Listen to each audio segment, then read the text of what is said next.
Nada, pues entonces vamos a hablar de suelo, ¿no? Vamos a ir por unos términos bien básicos y recuerden que ¿verdad? Mi acercamiento hacia compartir la experiencia ¿verdad? Y lo que he aprendido, pues, y como yo siempre digo a la gente que la buena agricultura no es una receta como tal, es una base de conocimiento, pues vamos a ir sobre unos conceptos bastante básicos de lo que es el suelo en la primera parte de este webinar. Luego vamos a ir sobre cosas más prácticas y recomendaciones y prácticas que ustedes, valga la redundancia, usted puede implementar en su producción.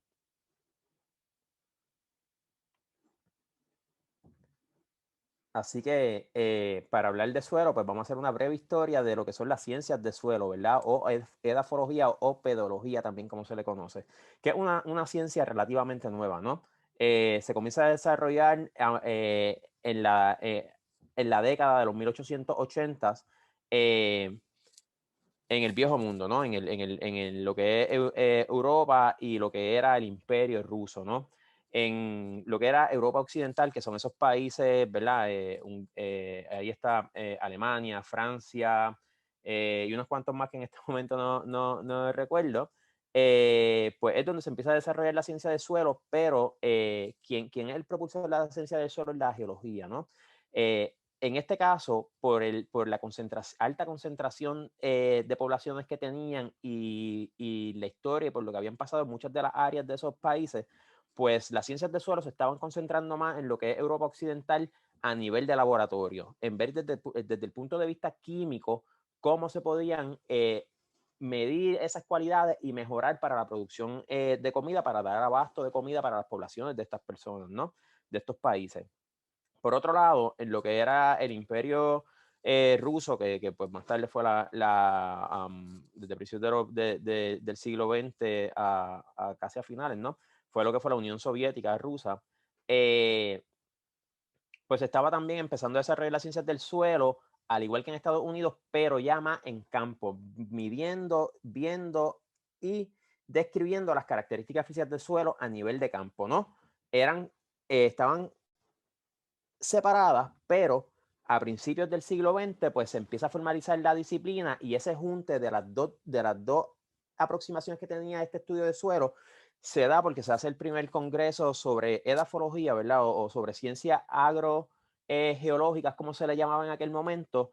Si mal no recuerdo, fue en Hungría, ¿no? En Budapest, que creo que es la capital de Hungría, si mal no recuerdo. Y luego de casi 2 décadas, ¿no? Y 4 congresos y reuniones científicas a nivel internacional en Roma para el 1924 es donde se funda la Asociación Internacional de Ciencias de Suelo y donde se le da un tanto más de formalidad a lo que es esta disciplina hoy en día. Así que si vamos a, en cuestiones históricas, es una ciencia que tiene como formalizada alrededor de casi 100 años, por decirlo de alguna manera. Así que en términos de ciencia, al igual que, por ejemplo, la ecología, es una ciencia bastante reciente, ¿no? Eh,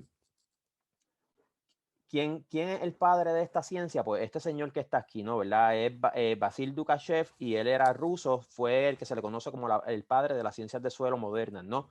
Y digo modernas porque ya desde los imperios griego y romano, en los escritos y en muchos de los relatos que hay, de hecho, de sus cuentos y demás, podemos constatar que sí había alguna interacción y alguna investigación en cómo ellos manejaban su suelo para poder seguir produciendo alimentos. Pero Dukachev es el padre de la ciencia de suelo o la edafología moderna. ¿Qué pasó con esto? Pues él fue el que sentó las bases, escribió varios de sus libros y escribió varios libros y uno de esos libros que era bien importante, tuvo un estudiante que fue bien prolífico también, que generó el primer libro sobre la clasificación y ciencias del suelo. Eh, en Estados Unidos, que es donde vamos a estar, el sistema que predomina hoy en día, si usted busca información sobre suelos y sobre clasificación de suelos, el que predomina es el sistema que se desarrolló en Estados Unidos a partir de la década si mal no recuerdo, como entre los 20 y los 40, eh, por un científico que, si mal no recuerdo, el nombre era Dartmouth, si no me equivoco, ese era el apellido, y luego Jenny, y luego más tarde, ya hace alrededor como de 70 y tantos de años, pues Smith, que fue el padre también de la taxonomía de suelo y quien le empieza a organizar los suelos y quien recoge toda esa información y nos ayuda a entender un poco más este recurso tan preciado.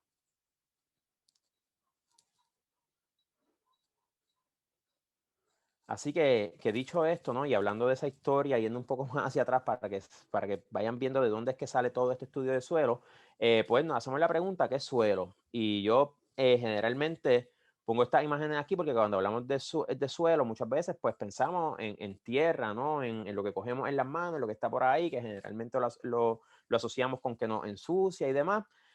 Muchas otras veces el suelo, ¿verdad? El medio, lo pensamos también, el medio donde crecen los árboles, los bosques, diferentes ecosistemas, ¿no? Y en nuestro caso, pues el suelo lo vemos desde el punto de vista agrícola y para los científicos de suelo, los edafólogos, ¿no? Los científicos de suelo con propósito agrícola, general, lo que el interés generalmente y todos los estudios se basan en los primeros 2 metros de suelo o 6 pies con 6 pulgadas de suelo, ¿no? Pero el suelo es mucho más que eso, ¿no? Como van a ver en las imágenes a continuación, también el suelo hay un interés de otros tipos de eventos que pasan en el suelo y de actividades, como por ejemplo ese que está ahí a su izquierda, en la pantalla izquierda superior, que es una mina a campo abierto, ¿verdad? El suelo también se investiga, no solamente desde el punto de vista agrícola, geológico, pero también de mineralogía del suelo, porque como bien sabemos, se sacan un montón de materiales que utilizamos en nuestro diario vivir, en los diferentes instrumentos, por decirlo de alguna manera, o aparatos que utilizamos, ¿no? Y que de hecho, pues la mineralogía sabemos que ha sido determinante en la historia de Latinoamérica, ¿no? Pues algunas veces desde un punto de vista un tanto triste, por decirlo así. Y los otros servicios que presta el suelo, por ejemplo, pues es como un medio de anclaje para la construcción. En especial, hay muchos geólogos que se dedican a hacer estudios de suelo para ver las características y las propiedades para poder entonces medir si aguanta estructura y qué otros usos tienen, ¿no? Y para los ingenieros civiles, pues el suelo se investiga generalmente como un medio de anclaje, ¿no? Eh, Así que esas son algunas de las cosas que tiene el suelo, más allá de solamente ser tierra, usarse para la agricultura. Pero ¿cómo definimos suelo? Suelo, una definición que vamos a estar utilizando y vamos a estar utilizando mucho, o en general, tanto en Puerto Rico, como en Guatemala, el sistema de clasificación de suelo que se utiliza y el lenguaje de ciencias de suelo que se utiliza es el desarrollado en Estados Unidos, que, ¿verdad? La agencia que lo utiliza bajo lo que es el Departamento de Agricultura Federal o USDA en NRCS o el Servicio de Conservación de Recursos Naturales. Cuando yo hablo de clasificación de suelo, vamos a entrar ahorita un poquito más en detalle, pero hay diferentes sistemas de clasificación que tenemos los mismos tipos de suelo con diferentes nombres, pero en general el más que se utiliza ampliamente en el mundo es el desarrollado en Estados Unidos, el que vamos a estar hablando hoy, ¿no? Y suena un poco loco, pero al sol de hoy, hasta donde yo sé, todavía los científicos no se han puesto de acuerdo en general para tener una definición unísona de lo que es suelo, ¿verdad? Es más o menos siempre la definen igual, pero siempre como un tipo de controversia de aquí y de allá. ¿Cómo lo definimos nosotros o la definición que usamos nosotros acá, ¿verdad? Es un cuerpo mineral que comprende sólidos, minerales y materia orgánica, líquidos, gases que ocurren sobre la superficie terrestre. Ocupa un espacio y se caracteriza por horizontes o capas que se distinguen del material inicial como resultado del proceso de pedogénesis y por la habilidad de soportar plantas enraizadas en un ambiente natural. Mucha palabra de domingo, como diría mi abuela, pero poco a poco vamos a ir viendo y vamos a ir sobre cada una ¿verdad? Desmenuzando lo que es esta definición de suelo. Así que para efectos de nosotros, eso es lo que nosotros utilizamos como suelo, ¿no? Le comentaba ahorita que a nosotros lo que nos interesa desde el punto de vista agrícola generalmente es estudiar los primeros 6 pies con 6 pulgadas o 2 metros del suelo. Y ustedes piensen que está parado o parada sobre su finca o sobre su área de siembra y vamos a ir, ¿verdad? Vamos a hacer una inmersión en esa área del suelo. Cuando nosotros abrimos, ¿verdad? Un hueco para estudiar el suelo, eso se le llama desde el punto de vista científico lo que es una calicata, y lo que tú estás viendo, esas diferentes capas de suelo, es lo que está ahí, que es un perfil de suelo. Y lo que hablaba de diferencias de capa es que el suelo generalmente tiene una diferenciación a través, usted va a ver diferentes capas de diferente color, de diferentes texturas, con partículas de diferente tamaño, ¿no? Y a eso se le llama el perfil de suelo y son los horizontes. Generalmente vamos desde un horizonte A, un horizonte B, un horizonte C y un horizonte R o de material parental, que es donde llegamos a la roca. A toda esta capa de suelo que cubre la masa interna de lo que es nuestro planeta, ¿verdad? Se le llama la pedósfera. Pedos viene del griego suelo, ¿no? Y por eso es que todo es pedogénesis, pedología. Y la pedósfera junto, ¿verdad? Está sobre lo que se llama la litosfera. Y la litosfera es lo que está, esa capa de roca que está bajo ese suelo, que ahora vamos a ver cómo es que le imparte características al suelo y por qué es tan importante, ¿no? Así que cuando hablamos de un perfil de suelo, es de un corte de suelo a una profundidad aproximadamente de 6 pies, 6 pulgadas o 2 metros, y cómo se diferencia ese suelo ahí. Esto que están viendo aquí en esa imagen es como si fuera un suelo modelo, por decirlo así, pero no necesariamente todo el tiempo vamos a encontrar un perfil de suelo con esas diferenciaciones, y eso es lo que vamos a ver en esta próxima imagen que van a ver por acá. Este que tienen acá es un suelo, esto es un suelo en Estados Unidos, ¿no? Y aquí ustedes pueden ver bien claro, bien claro, bien claro esa diferenciación del perfil de suelo. Tenemos ese primer horizonte que generalmente tiene unas capas oscuras porque hay presencia de materia orgánica. Luego sigue hacia abajo. En este caso es un tipo de suelo que es bien chulo, ¿no? Bueno, nada, yo soy apasionado con esto del suelo. Y es un tipo de suelo que se llama un espodosol y se distingue porque tiene ese horizonte ahí blanco. En este otro caso acá estamos viendo otros perfiles de suelo y como yo lo mencioné, no todo el tiempo el suelo se va a ver igual, ¿no? Si miramos esa imagen de la izquierda superior de su pantalla, van a ver que el suelo no es muy profundo, hay piedras ya más grandes, hay diferentes texturas a una profundidad no muy amplia. Así que también los perfiles de suelo van a variar. El suelo es bien, bien variado. Y ese que está abajo a la izquierda abajo, miren para allá. Ven que es como si fuera, parece un mar en su forma, por cómo los perfiles se han comportado, y todo eso tiene que ver con los procesos de formación del suelo y las áreas donde se encuentran, ¿no? En Puerto Rico, por ejemplo, hay un suelo en la zona suroeste que se le conoce como suelo Mariana, que también tiene ese mosaico y esos perfiles así, ¿verdad? Intercalados unos con los otros, y son suelos sumamente interesantes. No obstante, pues siguen teniendo potencial agrícola, ¿no? Y tenemos otros tipos de suelo, como el que tienen a su derecha, que son suelos sumamente profundos, y no importa que usted ya esté a esa profundidad de 6 pies, 6 pulgadas o 2 metros, no va a haber mucha diferenciación entre los horizontes, y generalmente son suelos sumamente profundos. Por ejemplo, conversaba con el compañero Eduardo bueno, en la tarde de nosotros, mañana de Guatemala, y estábamos hablando un tanto de la distribución de los suelos ahí en Guatemala, y sabemos que en muchas de las zonas en las zonas que estamos trabajando, pues hay algunas partes que tienen unos suelos así que son sumamente profundos. La semana pasada visitaba un participante del programa que vi que está por ahí en la audiencia, y él me estaba contando que casi 4, 5, 6 pies su suelo no tiene diferenciación. Así que esos son, pues, tiende a pasar, son suelos profundos, y generalmente pasan cuando estamos en áreas que son planas, donde el suelo puede reposarse y hay poca pérdida de suelo, ¿no? Vamos al próximo slide, por favor. Gracias.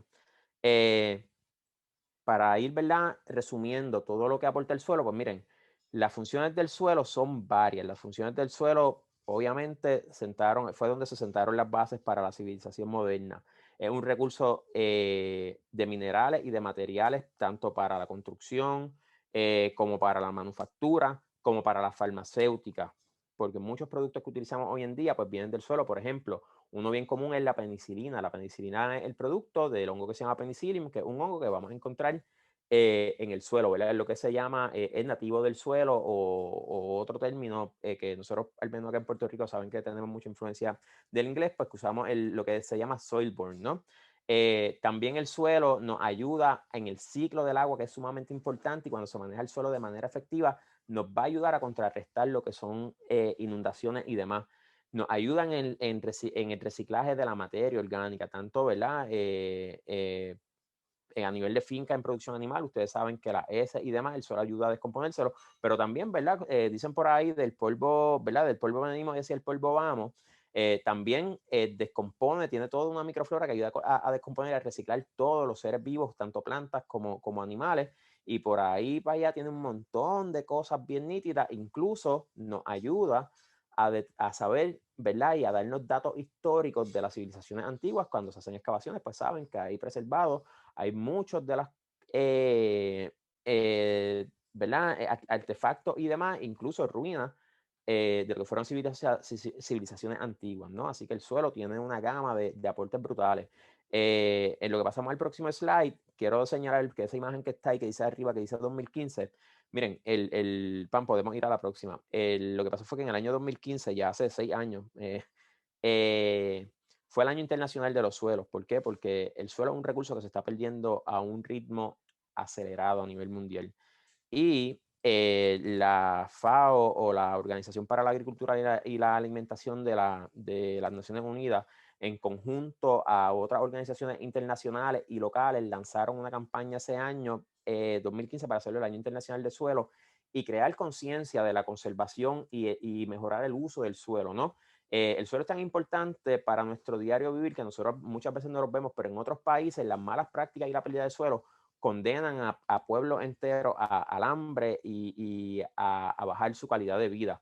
Y también tiene que ver mucho con el desparrame en las grandes urbes, porque lo que pasa es que cuando en los campos se pierde el suelo, muchas de esta gente ya no tienen su fuente de sustento y tienen que emigrar a las ciudades, ¿no? Y eso crea unos problemas también sociales increíbles, ¿no?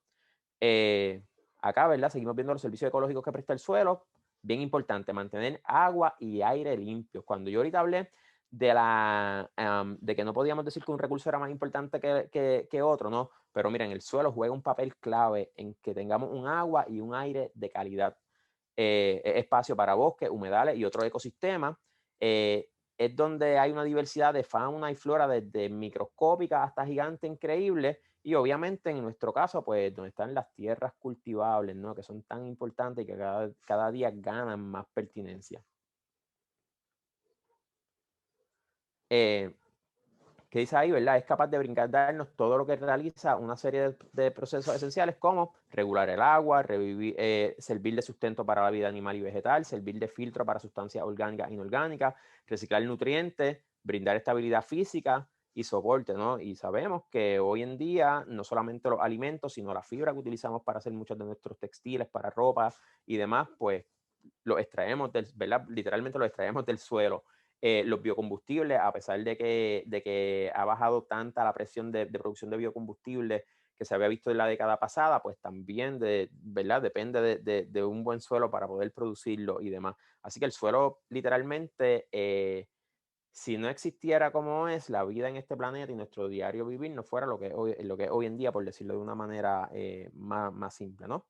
Y esto es un ejemplo de lo que le hablaba, ¿verdad? Que decimos, sin aire y sin agua no podemos vivir. Pues miren, un suelo que está mal manejado, por ejemplo, un suelo como este de la izquierda, que está desnudo, que probablemente está sobrearado y demás, es propenso a la erosión por viento. Y en áreas continentales, esto ocurre de tal magnitud que, por ejemplo, lo que fueron las tormentas de polvo, o lo que se le conoció en inglés como los Dust Bowl, que ocurrieron en Estados Unidos, cuando estaban explotando el oeste de ese país, eso arropaba a la gente, y fue tan serio que en uno de estos eventos de una tormenta de estas de polvo, estaba, si no me equivoco, era el presidente Roosevelt que estaba, y él es el que ordena a raíz de eso que se cree lo que hoy en día es el Servicio de Conservación de Suelo, o NRCS. Lo otro es para proveer agua de calidad. Cuando tenemos suelos que no los manejamos bien, que son propensos a la erosión, pues todo lo que nosotros hacemos ahí por la escorrentía y demás va para los cuerpos de agua y afectan obviamente la calidad de agua, no solamente por la turbidez, sino porque muchas veces cargan nutrientes en exceso y causan que hayan, ¿verdad?, floraciones de algas microscópicas y otras plantas acuáticas, lo que causa condiciones de oxígeno reducido o anoxia en el agua, eh, echando la calidad del agua al piso, ¿no? Y muchas veces, pues, no podemos, ¿verdad? Nos impide poderla consumir o darle un buen uso a esa agua. Así de importante, ¿no? el suelo y su buen manejo. Entonces, vamos ahora a ir un poquito en detalle a cómo se forma este recurso tan importante. Este recurso tan importante se forma dado a la interacción de 5 factores, y los factores de formación de suelo en todos los lugares siempre van a ser los mismos y son los que le imparten esas características específicas a cada uno de esos tipos de suelo que nosotros tenemos, ¿no? El primero es el clima, el segundo son los organismos, el tercero es el relieve, cuarto material parental y el quinto es el tiempo. Si nosotros, ¿verdad?, nos ponemos a avanzar en una fórmula matemática como una integral, pues tendríamos el signo de integral y todos estos factores dentro de un paréntesis, que es lo que le da como resultado a lo que conocemos como suelo. Por ejemplo, clima.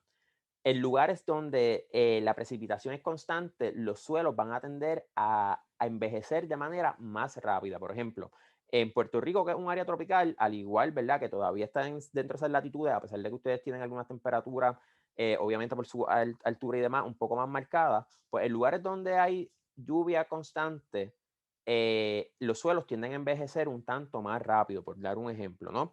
Si usted coge un suelo que se está formando en un lugar templado, que se empieza a formar a la misma vez, y un suelo que se empieza a formar en un lugar tropical, donde no hay estaciones marcadas del año, donde no hay un invierno que detiene los procesos, el suelo que está en el área tropical va a tender a envejecer más rápido que el que está en un área templada, porque en el área templada, durante los inviernos, toda esa actividad de formación de suelo, todos esos otros factores, pues van mermando, por decirlo de alguna manera, en especial la actividad de los organismos de suelo. Los organismos, pues miren, los suelos que están en bosques de vegetación o de árboles de hoja ancha, por dar un ejemplo, y los que están en lugares donde hay coníferas, ¿verdad? Pinos, eso es un buen ejemplo de cómo esa vegetación imparte unas características bien diferentes a ese suelo. Y por el otro lado, suelos donde no hay mucha vegetación, donde es escasa, donde hay poca lluvia y demás, pues ustedes van a ver que son suelos que van a tener menos desarrollo. El relieve es bien importante porque al igual que en gran parte de las áreas que nosotros corremos el programa en Guatemala como en Puerto Rico, tenemos unas pendientes bien marcadas. ¿Qué pasa con las pendientes? Siempre, aunque nosotros tengamos unas buenas prácticas de conservación de suelo, siempre con la lluvia y otros efectos y otros factores, vamos a tender a que el suelo se va a perder un tanto de ese material por ese efecto de que llamamos gravedad, ¿no? Siempre eso va a estar sucediendo, ¿no? Y esa pérdida no deja que en muchos casos los suelos se desarrollen. Por ejemplo, ahorita vamos a ver que en Puerto Rico el tipo de suelo que más abunda es un tipo de suelo que tiene poco desarrollo o poca formación, obviamente porque nuestra área superficial mayor es montaña, ¿no? Es lo que es el área de la cordillera central y demás que tiene ese declive. Material parental es porque, de acuerdo al tipo de roca que nosotros tenemos, material parental siempre va a ser la roca, ¿verdad? Que también se le puede ver en la literatura como roca madre. Ustedes siempre van a, de acuerdo al tipo de roca que tenga y los minerales que estén en la roca, va a ser el tipo de suelo que nosotros vamos a tener, ¿no? Porque el suelo no es otra cosa que organismos y ese material mineral o esa roca degradado y yéndose depositando y acumulándose a lo largo de los cientos y los miles de años, ¿no? Y el tiempo, que es como yo les estaba diciendo ahorita, pues juega un factor clave también en los suelos, ¿no? Y lo que le mencionaba, ¿no? Mientras más tiempo lleve un suelo desarrollándose, pues más diferentes y otras características van a haber. Aunque en el lapso, como yo le mencioné, en el lapso de vida de nosotros, es bien difícil nosotros ver esos cambios, eh, ¿verdad? Que un suelo, por su envejecimiento, de ser un tipo, cambia a otro, pues eso es algo que nosotros no vamos a ver, pero el tiempo, pues, es determinante para la formación de suelo.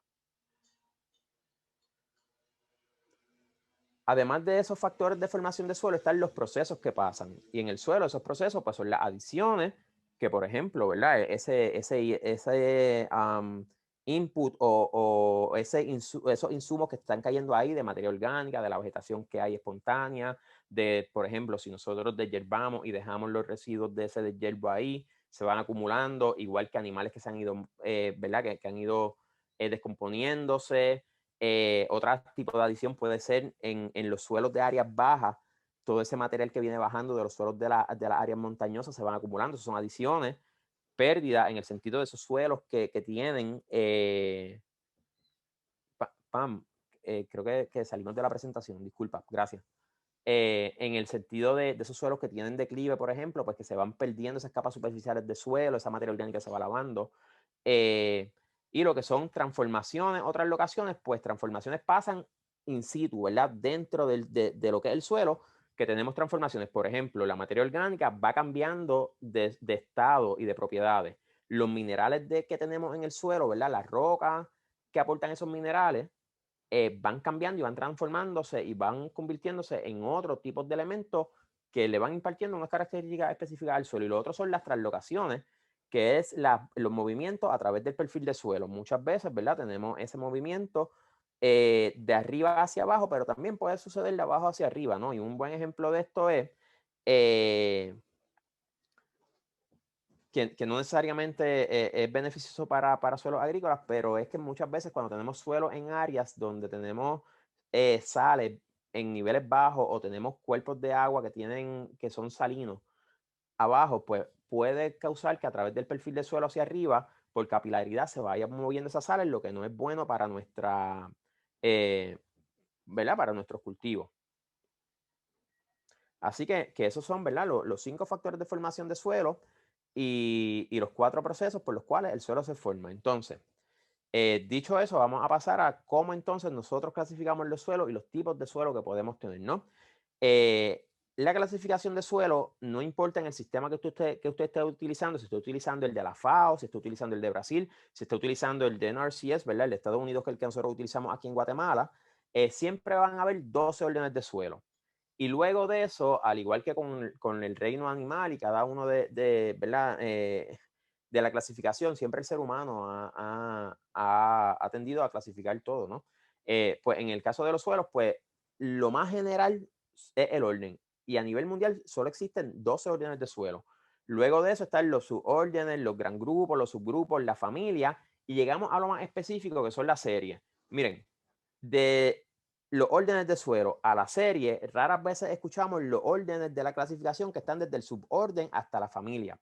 Ya eso se utiliza para efectos más técnicos porque esos nombres tienen diferentes, si usted los ve, dice, esto no me hace sentido, esto es un nombre que parece bien raro, pero es que cada fragmento de esos nombres de lo que están dentro de esas partes de la clasificación de suelo da un tipo de información específica para las personas, ¿verdad? Para los técnicos que trabajan con eso. Por ejemplo, dentro de eso, si usted mira un suborden de suelo que tiene un nombre compuesto, pues ahí usted puede saber el orden de suelo que es, el régimen de humedad donde está ese suelo, que puede ser, ¿verdad? Regímenes que sean de alta precipitación, de baja precipitación, lugares que son áridos completamente, pues toda esa información te la da ahí. Y si el suelo tiene una característica en uno de esos horizontes específica, también en eso tú lo puedes encontrar, pero ya eso es otro tipo, ¿verdad? Eso sería irnos un poco más profundo y eso no son los efectos. Ahora vamos a quedarnos en lo que es la parte básica de las ciencias del suelo, ¿no? Así que tenemos 12 órdenes y generalmente si usted en su finca le dicen, mire, usted tiene la serie de suelo X, ¿verdad? Qué sé yo, en Puerto Rico un ejemplo, puede ser que tú tienes la serie de suelo Bayamón, que es una serie de suelo, ¿verdad? Bayamón es un pueblo acá en Puerto Rico, pero también se le llama una serie de suelo. Generalmente a la serie de suelo se le pone el nombre de la área donde se identifica por primera vez, ¿no? Y ahorita estaba mirando un documento que compartió Pamela y luego Eduardo conmigo sobre la clasificación de suelo en Guatemala. Y allá hay un montón de series también de suelo. En Puerto Rico, ahora mismo hay sobre 210 y tanto, la última vez que había verificado, hay más de 200 y tantos de series de suelo, pero eso es lo más específico. Eh, en cuanto a órdenes de suelo, vamos a ver ahora cuál es la distribución en cada uno de nuestros países, cómo los suelos están distribuidos y qué tipo o órdenes de suelo tenemos.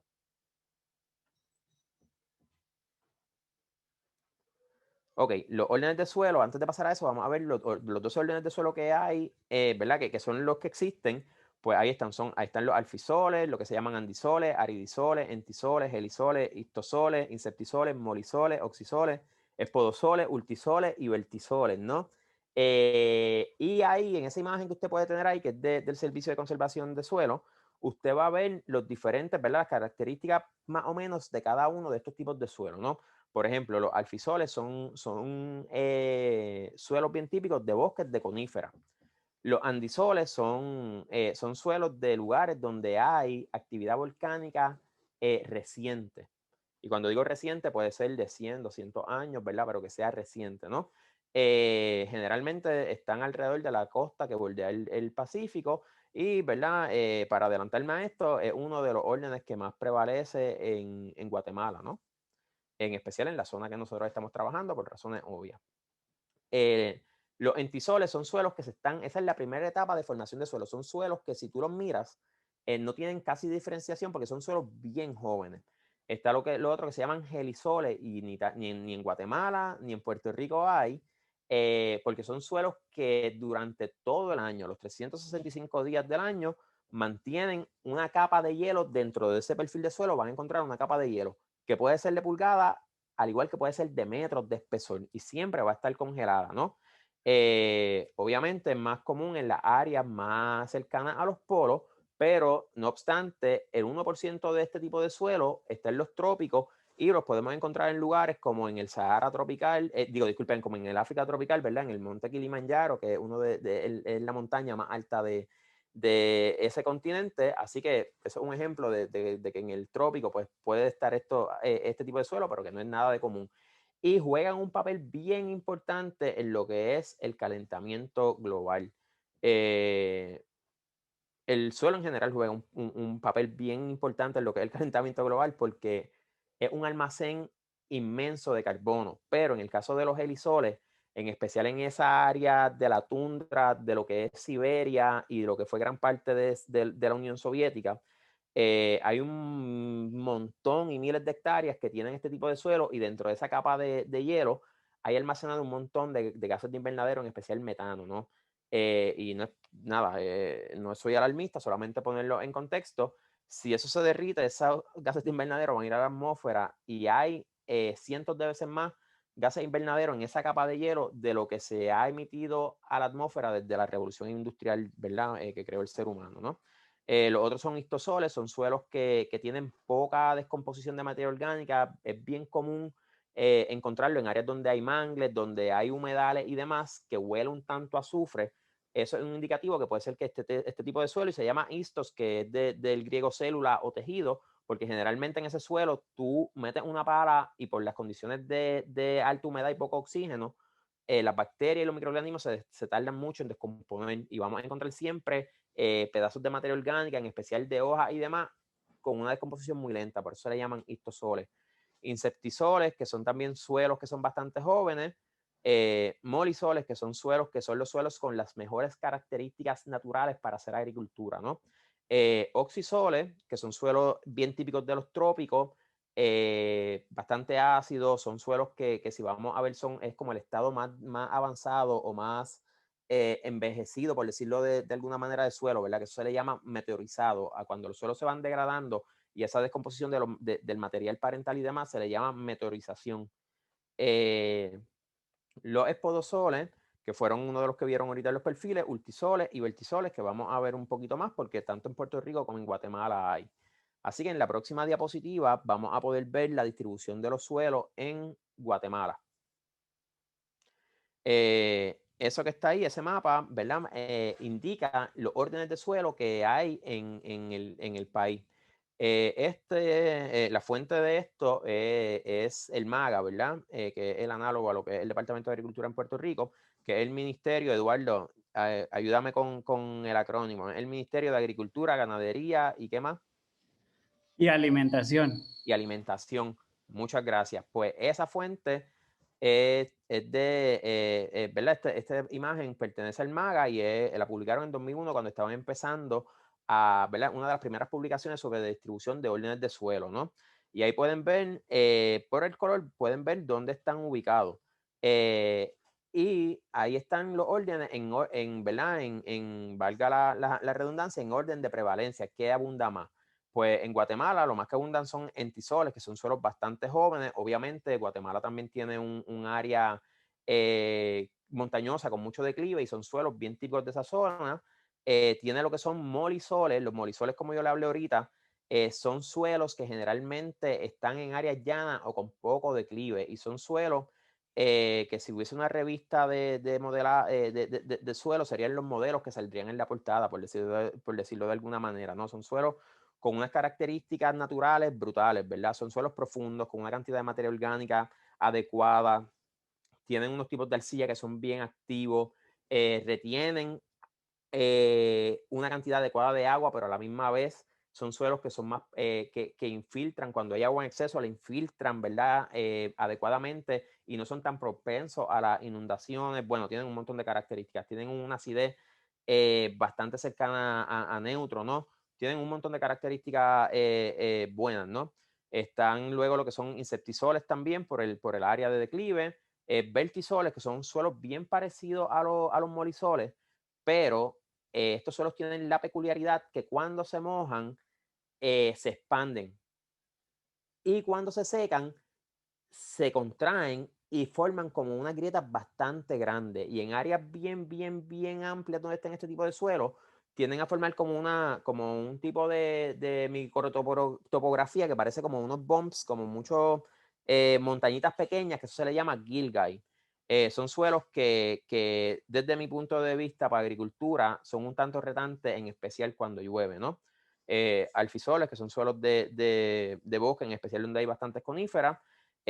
Andisoles, que en el área donde nosotros trabajamos, ¿verdad? En Escuintla, Zacatepeque y Chimaltenango, es uno de los órdenes que más abundan y, ¿verdad? Para los compañeros, Pamela, si quieres señalar el área, ¿verdad? Para la gente de acá de Puerto Rico, que sepan dónde está el área donde nosotros trabajamos, son esos 3 departamentos que están ahí.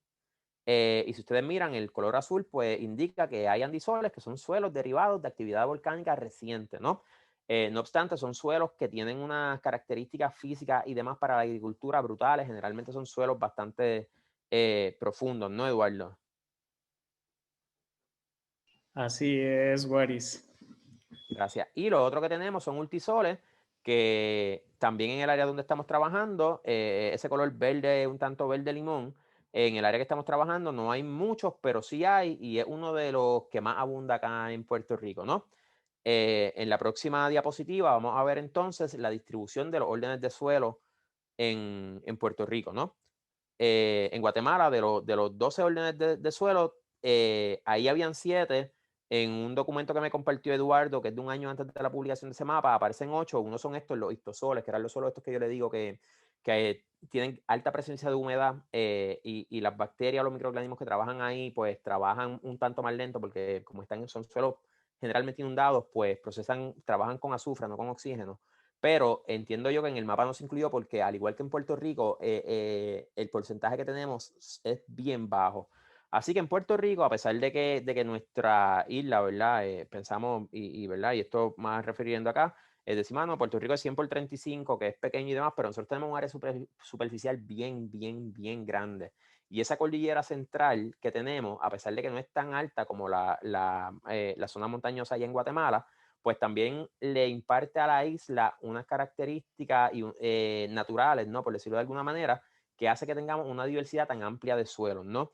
En Puerto Rico, por ejemplo, de los 12 órdenes de suelos que hay, no tenemos 2, tenemos 10 de ellos, ¿no? Y de esos 2 que no tenemos, pues, los helisoles, porque ¿verdad? Que todavía en Jayuya ni en Orocovi está nevando constantemente, ni nieva, ¿no? Eso es un chiste acá, mongo mío, ¿no?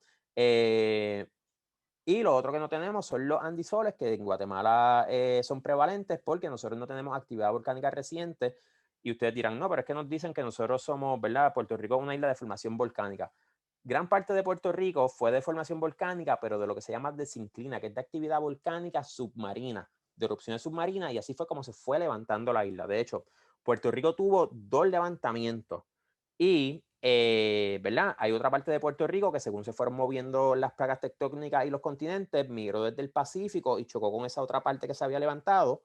Y obviamente eso se sabe en gran medida por el estudio de suelo y los estudios geológicos, que el área del suroeste de Puerto Rico. Y para la gente de acá de Puerto Rico, pues si usted mira, cuando esa masa que estaba sobre el nivel del mar, eh, chocó con esta otra que venía desde el Pacífico, que pasó ¿verdad? Pasó por ahí por donde está Guatemala ahora también, por el arco que forma Centroamérica, pues se levantó una cordillera pequeña, que es lo que conocemos como Sierra Bermeja, ¿no? Así que en Puerto Rico, ese es el orden de abundancia de suelo. Lo más que tenemos son insectisoles. Vuelvo, ¿verdad?, a señalar por nuestra topografía, que la mayor parte de nuestra área superficial es en declive. El otro que tenemos son ultisoles. Son suelos también bien típicos de los trópicos, que si usted lo mira desde el punto de vista químico, usted dice, esto es una pesadilla, pero son suelos bien buenos con un poco de cariño. Molisoles, que al igual que ¿verdad?, que en la parte eh, de Escuintla, que abunda este suelo al sur. En Puerto Rico también donde más abunda este tipo de suelo en el sur, los molisoles. Eh, en el llano costero del sur, que es brutal, ¿no? Tenemos también vertisoles, alfisoles, entisoles, aridisoles. Y yo estoy bien motivado acá con los aridisoles porque por primera vez tuve la oportunidad de visitar una finca agrícola que tiene este tipo de suelo, que es de uno de nuestros participantes, y son suelos bien, bien interesantes. eh, y es de los últimos órdenes, si no me equivoco, fue el último orden que se descubrió en Puerto Rico, creo que en la primera década de los 2000. Y es porque son suelos que son típicos de zonas desérticas, ¿no? Donde no llueve por más de 90 días consecutivos, pero en la región suroeste de Puerto Rico, en unas partes, pues tiene esa peculiaridad y se pudieron identificar estos suelos. Los otros son espodosoles e histosoles. Espodosoles son bien pocos y están al norte, generalmente, en especial, ¿verdad? De los pocos lugares donde hay este tipo de suelo en una cantidad reducida, es donde casualmente yo me encuentro ahora mismo, que es en Arecibo, el norte de Puerto Rico, ¿no? Así que esa es la distribución de nuestro suelo. Y entonces acá le lanzo yo una pregunta a ustedes, ¿no? Eh, ¿Cuál ustedes piensan que es el mejor suelo entonces para hacer agricultura? Y no sé si alguien por aquí, por el chat, va a decir algo. Si quieren utilizar el chat, está abierto, pueden Sí. aprovechar y utilizarlo para compartir su respuesta a la pregunta de Wari. Creo que es una pregunta media capciosa, pero ¿cuál es el suelo que ustedes piensan que es el mejor para la Ahí, agricultura? Vamos por a ahí ver, vamos. dicen molisoles, cualquiera. Pues miren, yo siempre le digo a la gente que el mejor suelo es el que tú tengas. Ese es el mejor suelo que hay. El que tú tengas, y que todo va a depender de cómo tú lo manejes. No hay suelos malos, hay suelos que hay que manejarlos de maneras diferentes. Y por eso yo estoy hablándole sobre todo esto, porque yo le estoy dando, ¿verdad? Esto es como si usted se parara en la punta de una montaña y mirara el bosque por encima. Y yo lo que quiero con esto es que ustedes pues puedan motivarse a caminar un poquito por esas veredas de ese bosque y ¿verdad? Aprender un poco más sobre las ciencias del suelo, porque eso le va a mejorar un montón a ustedes en sus prácticas agrícolas, ¿no? Así que nada, el mejor suelo es el que usted tenga. Obviamente hay suelos que no se deben tocar, como decimos acá en Puerto Rico, ni con una vara larga por los servicios ecosistémicos que proveen, en especial esos suelos de humedales, al igual que un montón otros, ¿no? Y que obviamente también reconocer que hay unos suelos que se prestan más para la construcción, ¿no? Que para otra cosa, ¿no? Así que nada, eso es, tiene que haber un balance, que eso es lo que nosotros pues lamentablemente no tenemos muchas veces, ¿no? Así que Pamela, vamos al próximo slide, por favor. Ok, pues ya hablando, a ver, aquí miren, aquí yo le acabo de explicar o de tratar de resumir en todo este tiempo una clase básica de suelos, por decirlo de alguna manera. Vamos entonces a empezar a hablar de lo que es el manejo adecuado de suelo y irnos moviendo hacia allá, hacia lo que es un tanto más la parte práctica, aunque vamos a hablar nada, de algunos términos y algunos conceptos básicos de lo que para nosotros poder, ¿verdad? Implementar ese manejo adecuado de suelo. Entonces, cuando hablamos de calidad de suelo o fertilidad de suelo, nosotros ¿verdad? Podemos definir esto de calidad o fertilidad de suelo como la capacidad de un suelo de funcionar como un ente capaz de sostener un ecosistema, entiéndase plantas, animales y nosotros los humanos. En el caso de la actividad agrícola, un agroecosistema. Y generalmente desde el punto de vista agrícola, yo le había hablado a las personas que estuvieron en el webinar anterior de lo que fue la Revolución Verde. A partir de ese evento que cambia tanto nuestras prácticas agrícolas y que ha sido tan detrimental, o tan, ¿verdad? O tampoco, bueno, o que ha afectado mucho lo que es la producción agrícola y la degradación en especial de los suelos.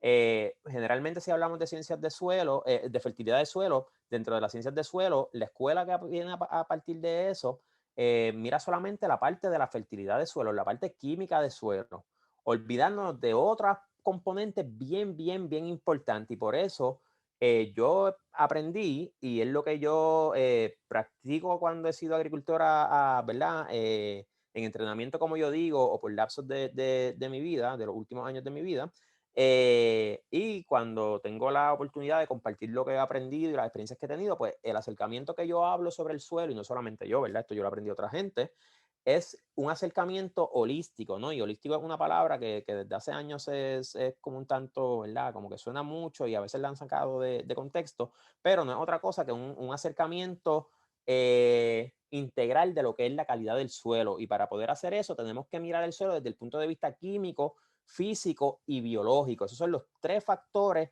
determinantes del suelo, y dentro de cada uno de esos parámetros hay un mundo de cosas que afecta a cada uno de ellos, ¿no? Y de entre los 3 es como si usted cogiera un triángulo, ¿verdad? Y en cada una de las puntas del triángulo pone uno de ellos. Si yo lo muevo, cada una de las puntas va a afectar la otra. Así que es bien importante nosotros conocer estos conceptos, porque muchas veces con alguna práctica de arado inadecuada que le hagamos, algún abono, ¿verdad? Desde el punto de vista químico, o alguna enmienda que le hagamos al suelo, podemos afectar todo lo otro, ¿ok? Así que vamos a ir por encima sobre cada uno de estos conceptos, ¿no? Para aprender cómo entonces sería lo recomendable tener una aproximación para un manejo de suelo sostenible y adecuado. Vamos a empezar con lo que son las características químicas del suelo, y vamos a ir bien por encima de esto. Dicho sea de paso, agradezco a la persona, ¿verdad? Uno de los participantes de nuestro programa, quien me permitió mostrarle esto. Esto es un análisis químico de suelos, ¿no? Y esto es lo que se llama, lo que le conocemos ¿verdad?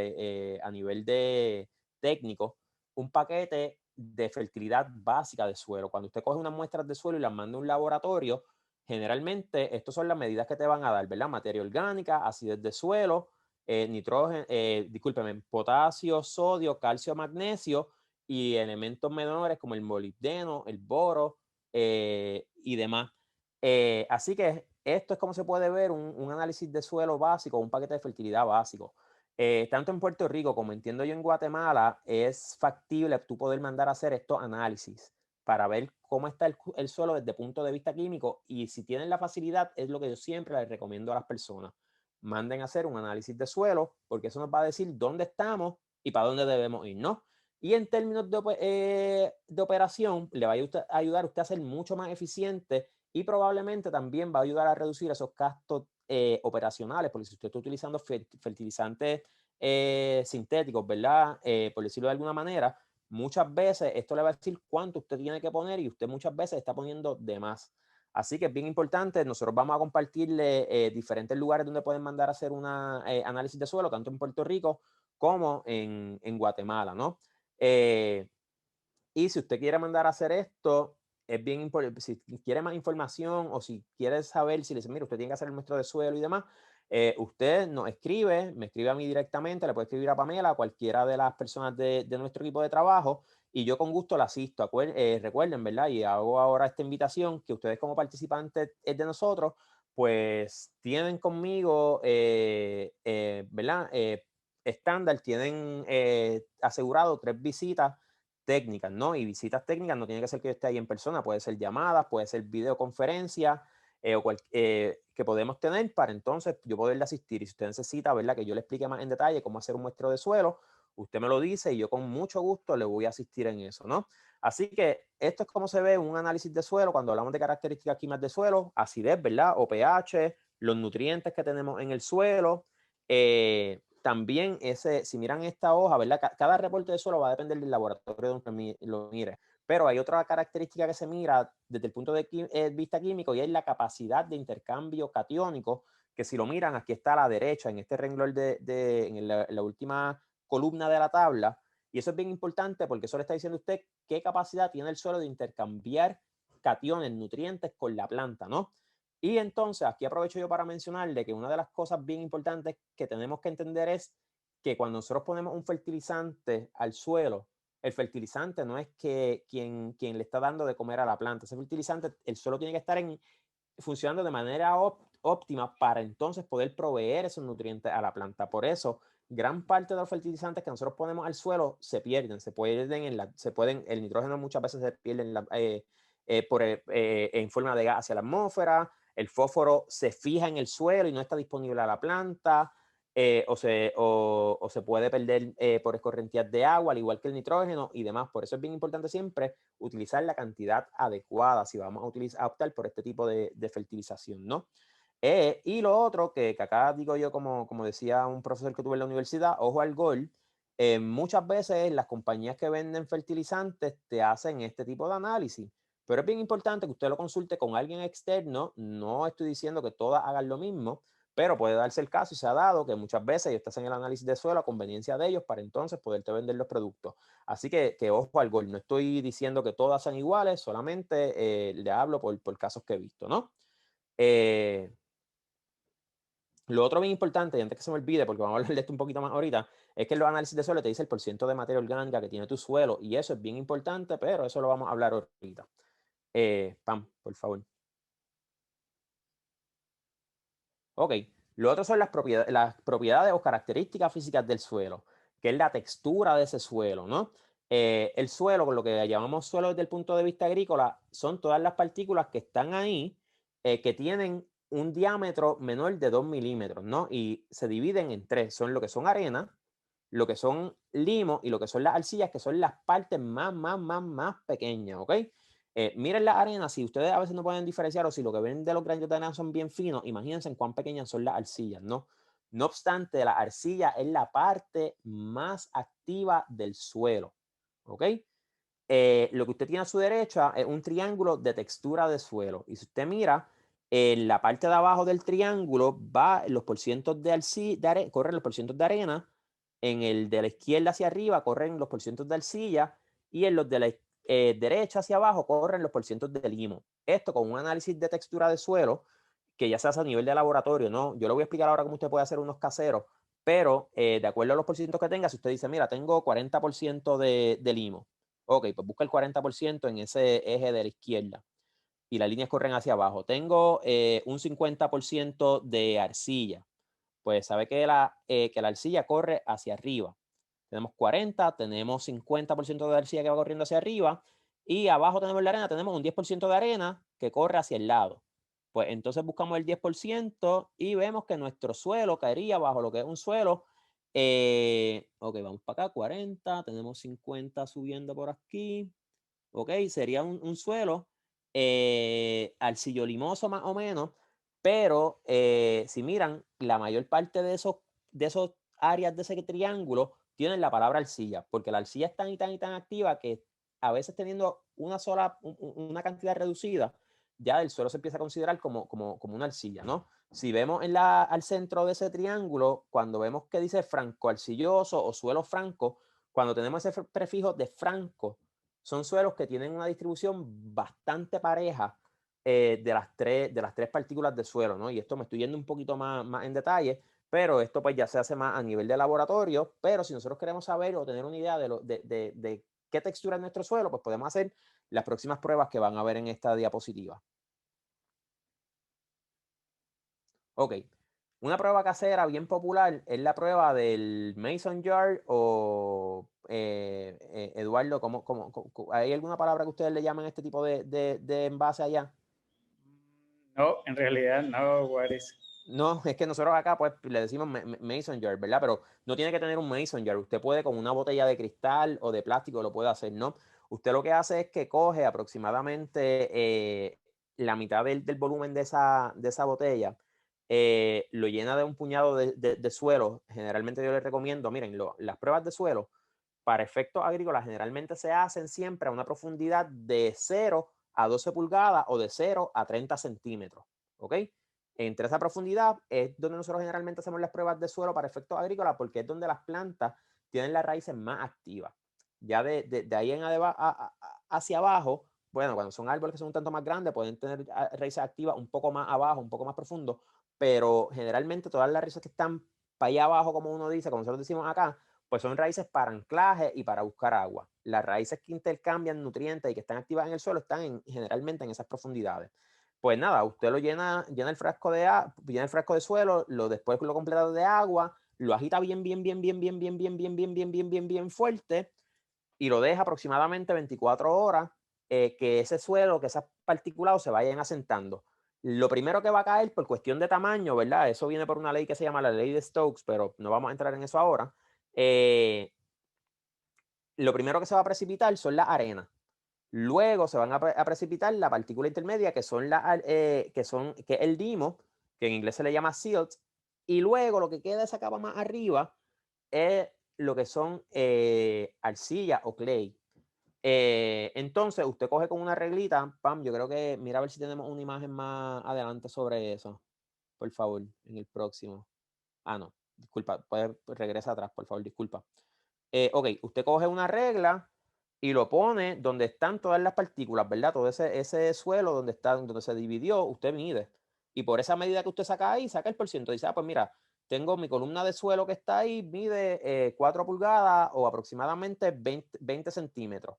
Si tengo de eso 4 pulgadas, bueno, 4 sería ya sería ya sería como muy parejo. Pero, por ejemplo, si de esas 20 centímetros o 4 pulgadas, X cantidad es lo que mide el espesor de la arena, pues lo divide entre el total y eso le da una idea de más o menos qué por ciento de arena, limo y arcilla tiene. Ok, yo tengo que ser de bien sincero, en suelos, ¿verdad? Por ejemplo, molisoles, creo que en los andisoles allá le puede funcionar bien, pero en suelos que tienden a ser bastante ácidos y nosotros pues, como yo le mencionaba la otra vez, el color del suelo no es directamente proporcional a la acidez, pero generalmente suelos que tienen colores más rojos y amarillos tienden a ser más ácidos. Cuando nosotros tenemos este tipo de suelo, a mí no me gusta esta prueba porque esos óxidos que hay ahí de hierro y aluminio pegan las partículas de suelo. Y como esto es una precipitación por el tamaño de cada partícula, tú puedes, y eso lo he visto yo, ¿verdad? Y cuento esto y es como, qué sé yo, medio... Nada, yo estaba estaba en un taller que vino a dar una persona de fuera que yo tengo una gran admiración por ella, por esta persona, y él estaba haciendo este tipo de prueba en un suelo de un área que yo conozco bien porque fue donde crecí, en las montañas, en Puerto Rico, en la zona montañosa. Y él estaba mencionando que este tipo de suelo era un suelo arenoso, y yo sabía que no era un suelo arenoso, que es un suelo arcilloso, pero se estaba comportando en ese tipo de prueba como si fuera arenoso, porque los óxidos habían pegado las partículas y se habían precipitado. Entonces, por eso es que para suelos que nosotros pensemos que son ácidos, yo no recomiendo este tipo de prueba. A nivel de laboratorio, se hacen unas pruebas bien parecidas, pero se le pone ¿verdad? Un agente químico que no es nocivo, que lo que hace es que hace que las partículas se disocien entre ellas y nos da una mejor idea. Así que eso es una de las opciones que tenemos. Mi recomendación, si usted piensa que su suelo es ácido, utilice la próxima prueba que tenemos a continuación, que es la prueba del tacto. Y esa es una prueba bien nítida, y ahí van a ver un diagrama que no vamos a entrar en detalle en él, se lo vamos a enviar en un diagrama que hizo NRCS hace muchos años atrás, pero básicamente consiste en que usted coge un puñado de suelo, ¿verdad? Lo que le quepa en esta parte de aquí de la mano, lo humedece bien, lo empieza a amasar y empieza a hacer como un sorullito, ¿verdad? O una cinta de suelo, ¿no? Y según lo va estirando, si el suelo se sigue estirando, si esa cinta de suelo se sigue estirando, pues obviamente sabemos que tiene bastante presencia de arcilla. Si se forma, pero cuando se empieza a estirar se rompe y usted va a sentir como esa arena literalmente en la mano, pues sabemos que es un suelo que probablemente tenga unas propiedades balanceadas de las tres partículas. Pero si ni se forma esa cinta, pues sabemos que es un suelo que tiende a ser bastante arenoso. A diferencia de esto, ¿qué pasa? Pues como nosotros estamos moldeando el suelo y lo estamos humedeciendo un montón, ese suelo ácido que tiende a pegar las partículas, pues no se va a comportar de esa manera por todo el manejo y toda la presión mecánica que le estamos poniendo. Así que esto, ¿verdad? Le vamos a compartir esto, al igual que mucha otra información para el beneficio de ustedes. La textura de suelo, también hay es bien importante también porque eso va a decirnos a nosotros en cuestiones ya un tanto más prácticas. Primero, si es un suelo pesado, qué tipo de arado tenemos que hacer, cuán profundo debe ser, cuál debe ser esa labranza de suelo. Segundo, también, para qué cultivo se presta, porque si es un cultivo, ¿verdad? Que no tolera mucho la humedad, que tiene ese tipo de características, pues sabemos que a lo mejor un suelo que sea un tanto más arcilloso, más pesado, pues al cultivo si estamos en una época que llueve bastante, pues no le puede ir bien. Y también nos va a ayudar a determinar en qué momento o cómo debemos distribuir el riego, porque si tenemos un suelo que es altamente arcilloso, pues lo recomendable es distribuir el riego para saber entonces no causar condiciones de alta humedad y poder provocarle problemas a las plantas. Si tenemos un suelo que es altamente arenoso, que el agua infiltra bien rápido, pues sabemos que debemos buscar un sistema de riego que sea más eficiente, dar un riego más largo, más adecuado, no saturar mucho el suelo, porque si no vamos a perder un montón de agua a través del perfil de suelo, ¿ok? Pan, por favor, la próxima diapositiva. Y llegamos a un punto bien importante y del cual yo soy bien fanático, que son las propiedades biológicas del suelo y son de las que generalmente más ignoramos, ¿no? Porque en la agricultura industrial, pues, química de suelo es lo que asocian con fertilidad. La física del suelo se ha estudiado bastante, pero la biología del suelo, a pesar de que hay microbiólogos de suelo brutales y se ha hecho mucha investigación, no muchas veces lo tomamos en consideración para la agricultura y es uno ¿verdad? De esos tres parámetros, es uno que tiene un poder sobre los otros dos brutales, ¿no? El suelo es un medio vivo y eso es algo que yo quiero que por lo menos hoy se lleven. El suelo es un medio vivo, ¿no? Y que y debe estar así, debe estar vivo para estar funcionando. Un suelo que su biología está funcionando óptimamente, un suelo que va a tratar esas plantas, esos cultivos de manera óptima. No solamente porque le está proveyendo nutrientes constantemente, sino también que un suelo con una microflora adecuada va a ayudar entonces a regular a regular ¿verdad? Toda la dinámica en cuanto a conservación de agua, a suprimir agentes patógenos y demás. Así que la función de los microorganismos en el suelo, ¿verdad? Tenemos que son agentes primarios del ciclo de nutrientes. Así que si usted mira, ¿verdad? Son los que regulan, por ejemplo, el ciclo de fósforo, que es bien importante para las plantas. Si no tenemos microorganismos que estén trabajando bien, pues la planta no va a poder adquirir ese fósforo, por ejemplo. Regulan la dinámica de la materia orgánica en el suelo, ¿verdad? Son los que los descomponen y los que van trabajando de esa manera bien nítida con la materia orgánica.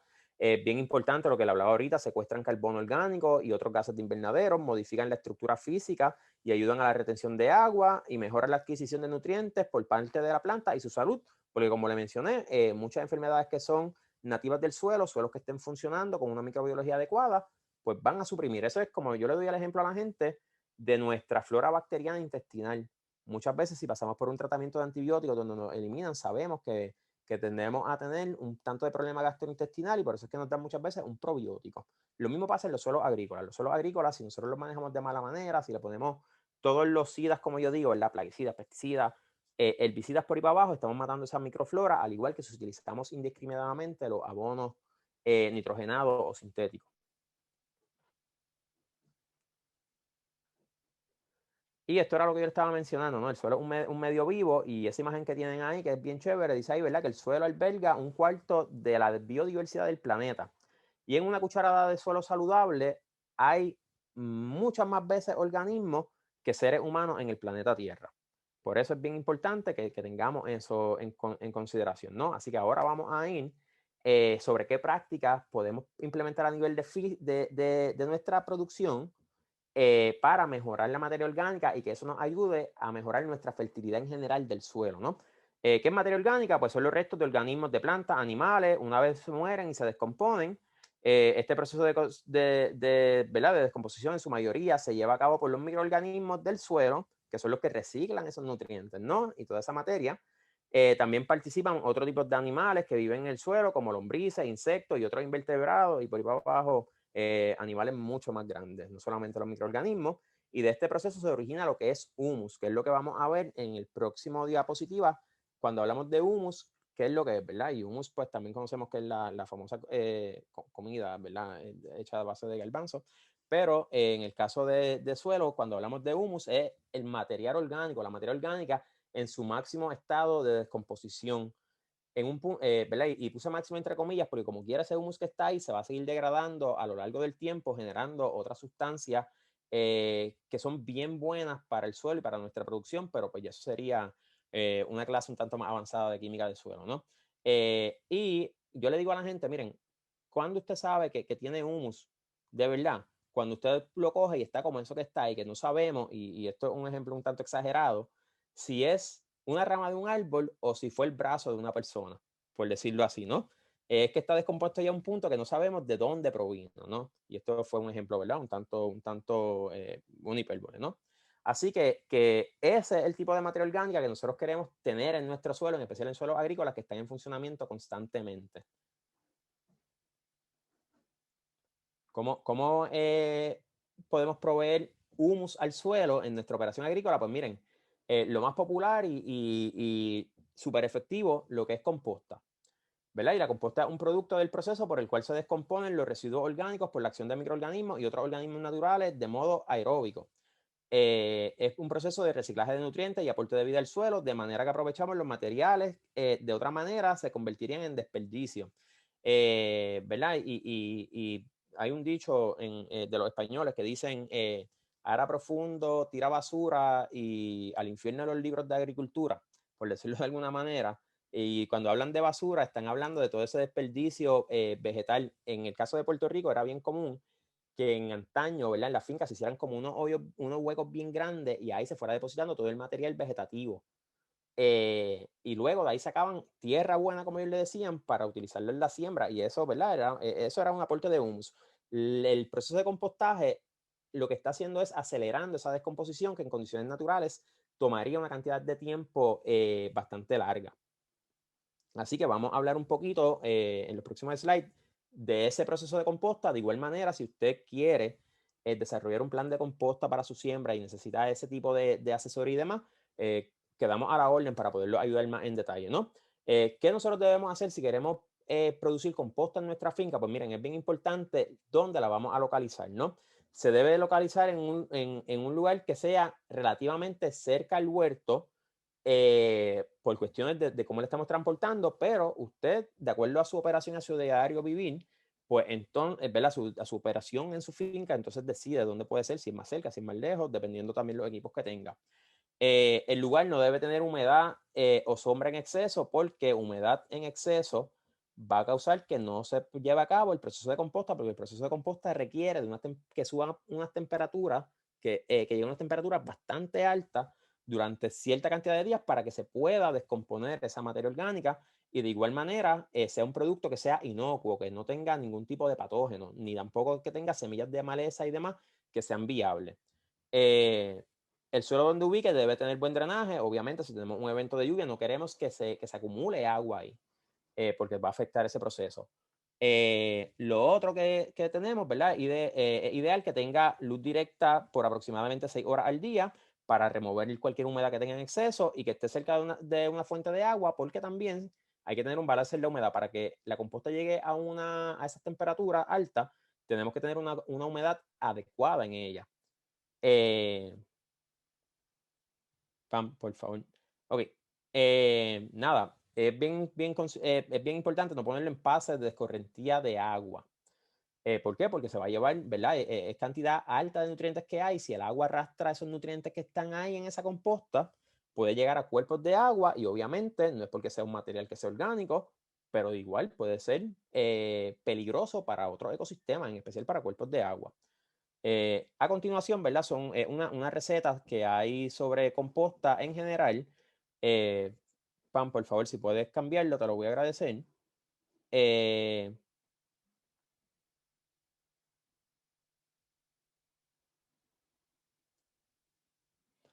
en este caso aquí, ¿verdad? Yo no voy a entrar en detalle a discutirlo porque esto es una receta para cómo entonces jugar con ella.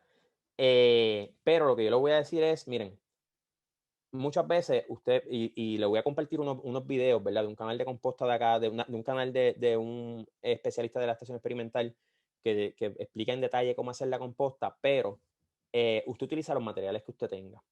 Si usted dice, mira, pero es que yo no tengo esto, si yo lo que tengo son solamente residuos de cosecha o estiércol de los animales, pues entonces usted puede hacer una combinación, ¿verdad? Si usted tiene alguna duda, usted me puede escribir y me dice, mira, bueno, esto es lo que yo tengo, ¿cómo se puede compostar? Y con mucho gusto lo ayudamos, ¿no? Esto es para que usted tenga una idea de cómo entonces debería ser una composta, cómo debería irse preparando. Así que esto lo puse aquí, se la vamos a compartir y le puse receta entre comillas por eso, ¿no? No tiene que ser exactamente como dice ahí. Vamos al próximo slide, que es parte de la receta, pero ahí sí hay unos detallitos que yo quiero discutir, ¿no? Que es bien importante cuando hacemos la composta. Miren, se debe mantener una humedad constante para optimizar el proceso de compostaje, que era lo que yo le estaba mencionando ahorita, ¿no? Al apretar los materiales en la pila de composta, su humedad debe sentirse como una esponja luego de exprimirla. Como usted sabe, ¿verdad? Que a nivel de campo que yo estoy haciendo, tiene la humedad adecuada. Nada, usted mete la mano en la pila, muchas veces si va un poco más adentro va a estar caliente y está caliente es heavy, así que tengan cuidado. Pero si, no sé, si yo le estoy añadiendo agua, pues yo voy a ir lo más al centro que yo pueda de la pila, voy a agarrar un puñado y voy a apretar los materiales, ¿verdad? Voy a apretar ese puñado. Si chorrea agua, tiene exceso. Entonces usted debe dejarla varios días sin aplicarle agua.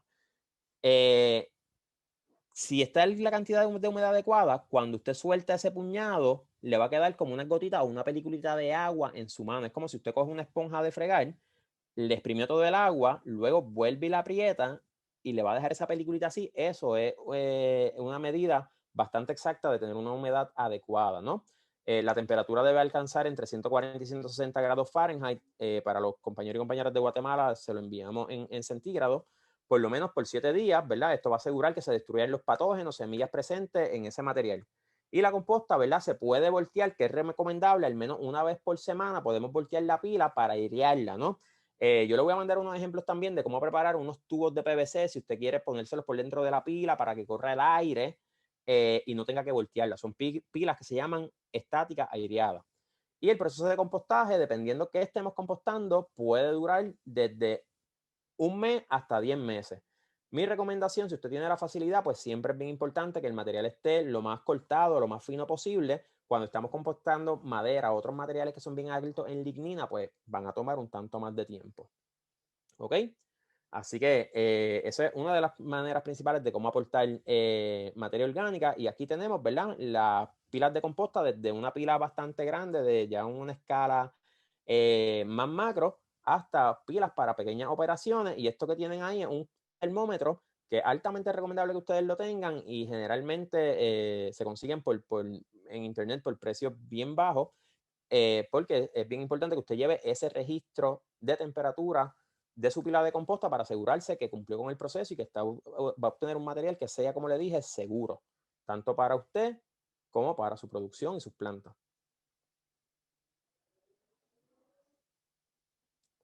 Vamos al próximo, por favor. Otra cosa que yo le añadí aquí es lo que conocemos como microorganismos de montaña. Y los microorganismos, pues, es como un potenciador para procesar esa materia orgánica y para aplicarla al suelo y mantenerlo vivo, ¿verdad? Es como literalmente un inoculante. Esa foto que ustedes ven ahí fue de lo que hice para mi proyecto de tesis de maestría. A la parte izquierda, ahí fue el medio que yo usé para crecer microorganismos de montaña. Y esto lo que tiene es pulido de arroz y cascarilla de café. Pulido de arroz, ¿verdad? Es harina de arroz. También puedo usar cascarilla de arroz si quieres. Yo usé de la de café porque acá pues tenemos bastante. Me imagino que ustedes en Guatemala igual. Microorganismos de bosque, que usted va a un área boscosa cercana a la finca, que usted vea que se ve bien, que el suelo se ve bien, que no haya mucha humedad. Mueve la hojarasca y va a encontrar como lo que usted ve, ese crecimiento que usted ve en el borde de ese barril, que se ve como un algodón, pues eso es un hongo que es indicativo de que las poblaciones de microorganismos están saludables. Pues usted recoge esa hojarasca, ese mantillo de suelo del bosque, se lo lleva y combina todo esto, ¿verdad? También leche de vaca cruda para que haya lactobacilos, melaza de caña como fuente de energía para las bacterias, ceniza de madera para que aporten sílica y los crece. Luego, pues, ¿verdad? Se hace como un té, que es lo que está a mano derecha, y se aplica de manera líquida al campo. Usted no se preocupe, yo tengo ¿verdad? Como un escrito como de 4 o 5 páginas, paso a paso, de cómo usted puede producir su microorganismo y cómo usted va a hacer el té para aplicarlo si es que le interesa, y yo se lo voy a compartir. Quiero aclarar que esto es una receta que ¿verdad? Fueron muchas recetas diferentes de Centro, Suramérica y de otras partes que yo encontré, y las adapté con los ingredientes que tenemos acá. Así que en el escrito que yo le envío, le digo cuál es el rol de cada ingrediente para que usted pueda entonces utilizar algún equivalente de acuerdo a la disponibilidad en el área donde usted se encuentre, ¿no? Otra manera de nosotros seguir manejando el suelo de manera sustentable y lo hablamos la otra vez, pues son las cobertoras y vamos a ir sobre ellas porque son unas plantas que son bien nítidas para esto, ¿no? En aquel momento, ¿verdad? En el primer taller que tuvimos, yo le mencioné bien por encima sobre las cobertoras, le había puesto la crotalaria o el Sonhemp, el nombre científico de ella es Crotalaria juncia, y hay diferentes variedades. En Guatemala sí también se utiliza, ¿no?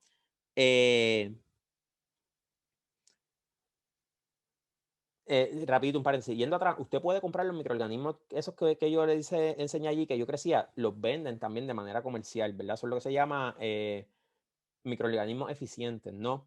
Pero yo prefiero hacerlos de un área cercana a la finca donde ya están adaptados al área y hay una diversidad mayor que los que nosotros compramos. Además de que el costo es muchísimo menos de producción, ¿no? Vamos a estar enviando todo este material por ahí vi que preguntaron, todo este material vamos a estarlo enviando vía email, ¿no? Esto que están acá, pues son diferentes cobertoras que hay. Habían visto el Sonhem o la crotalaria, que es la que está a su parte superior de izquierda. Abajo puse otra que es lo que nosotros le llamamos mucuna. El nombre científico es Mucuna pruriens. Menciono los nombres científicos para beneficio tanto de la gente de Puerto Rico como Guatemala, puedan identificar cuáles son los nombres comunes en las localidades, ¿no? Pero esto acá, ¿verdad? Es bien común que se le llame, Dios mío, frijol terciopelo es uno de los nombres. La mucuna también se le llama mucuna así. Venden muchos suplementos también como para la salud y demás. Se venden este tipo de suplementos a base de la semilla que produce esto. Y en Puerto Rico nosotros hay una variedad que le llamamos pica pica porque las vainas cuando se abren sueltan unos pelos brutales y si te caen encima no vas a parar de rascarte. Así que no sé en Guatemala si, ¿verdad? Si ustedes lo conocen por esa, ¿verdad? Si existe esa variedad, pero acá pues es bastante común, pero la que utilizamos pues generalmente es otro tipo de variedad que no produce eso. Las cobertoras generalmente son plantas leguminosas que fijan nitrógeno y eso lo vamos a ver un poco más adelante. ¿Cómo las utilizamos? Pues miren, fue lo que yo le hablé la otra vez. Podemos hacer lo que son barbechos controlados, que son periodos de descanso donde sembramos una o varias variedades de estas plantas para que aporten nutrientes al suelo. Y si usted quiere aprovechar, ellas, miren, yo le mencioné eso ahorita y lo vamos a ver, ellas fijan nitrógeno, ¿verdad? La mayor parte del nitrógeno en el mundo está en la atmósfera, en el aire que nosotros respiramos es sobre 70% nitrógeno. Así que esas plantas pueden hacer una asociación con bacterias milagrosas que cogen ese nitrógeno atmosférico y lo fijan al suelo. Si usted las va a utilizar y usted quiere aprovechar ese nitrógeno a su máxima capacidad, el punto donde usted debe cortarla y dejarla sobre el suelo o incorporarla a la matriz del suelo es cuando echan el capullo de la flor. Ahí es cuando más nitrógeno ellas tienen, ¿no? Y también hay literatura que usted puede decir que te dice por especie de este tipo de cobertora cuánto nitrógeno aporta. ¿Cuántas libras de nitrógeno aporta por hectárea, por cuerda, por unidad de terreno, ¿no? Así que si nosotros sabemos que tenemos un cultivo que demanda X cantidad, nosotros lo que podemos hacer es sembramos esta cobertora. A veces vamos a poder proveer todo el nitrógeno con solamente la cobertura antes de sembrar el cultivo o nos va a ayudar a reducir el consumo de abono nitrogenado, que es genial. Además de esto, no solamente esto, vamos a estar adicionando otra fuente de materia orgánica al suelo, que la materia orgánica es increíble. Pero también existen otro tipo de cobertoras, como la que vamos a ver a continuación, que no necesariamente se utiliza para la parte de nutrición del suelo. Y tenemos este ejemplo aquí, eso que ven ahí, sí, no se están equivocando, es un rábano blanco o del tipo daikon, que es como se le conoce también, que además de ser comestible, se utiliza como cover crop. ¿Por qué? Porque él crece, como crece ancho y profundo, ayuda a soltar el suelo. Y ese es otro tipo de uso que tienen las cobertoras en el suelo.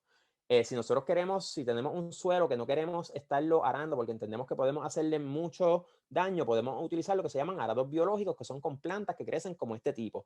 Este rábano no solamente ayuda a soltar el suelo, ¿verdad? A mejorar esa estructura del suelo, sino también que muchas veces, si crece, hay variedades que crecen un tanto más profundas, pueden relocalizar nutrientes que estén abajo, llevarlos arriba.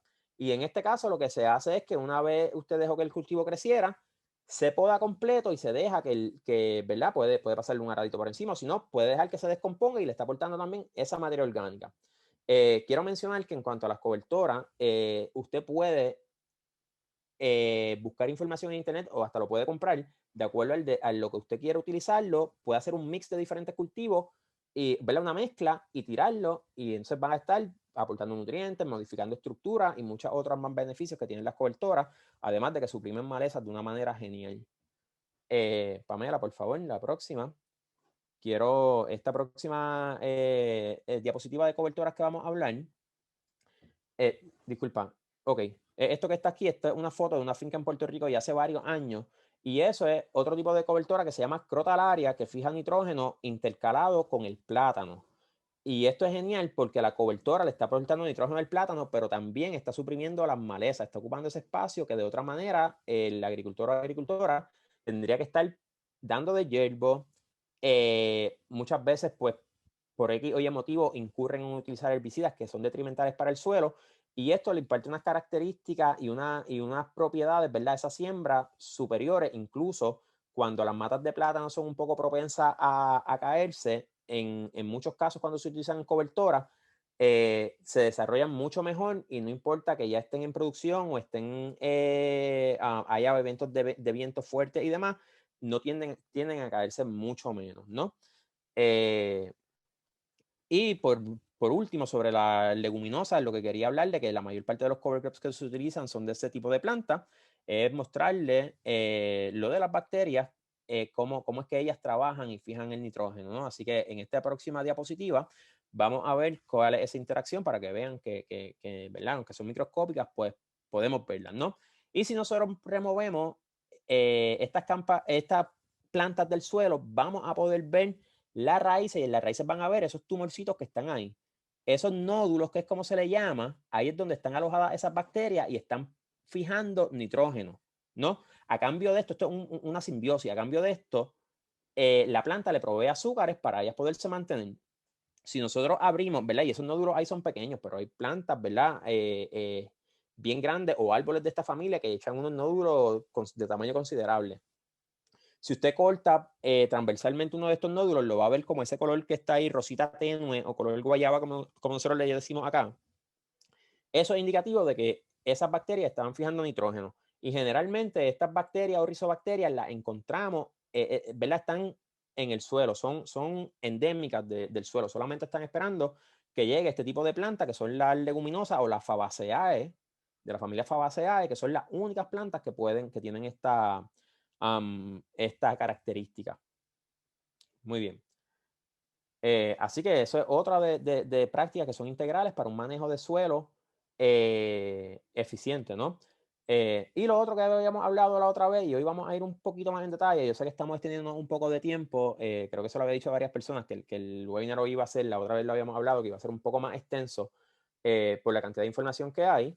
Es lo que es el control de erosión, y una de las prácticas, aquí estamos hablando ya de algo más práctico, ¿verdad? Que tanto en Puerto Rico como en Guatemala es sumamente pertinente por nuestra topografía, son las siembras al contorno, ¿no? Y la zanja, como en la foto inferior de la derecha, esas barreras que están ahí de ese tipo de hierba que están viendo, si ven los huecos que hay antes, son las zanjas que también se le llaman zanjas de ladera.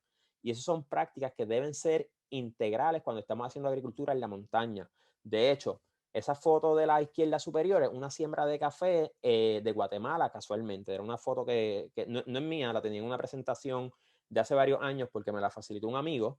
Pero miren cómo se ven esas siembras de café alineadas al contorno. Y si estamos haciendo agricultura en la montaña, en áreas que tengan declive, eso es altamente, bueno, eso tiene que ser algo básico, ¿no?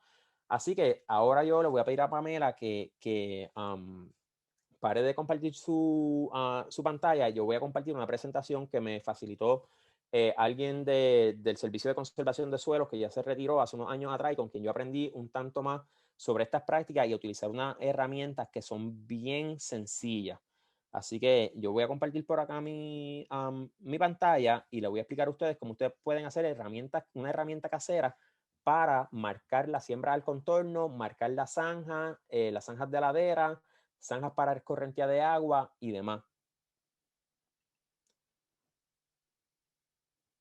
Ok, estamos por acá.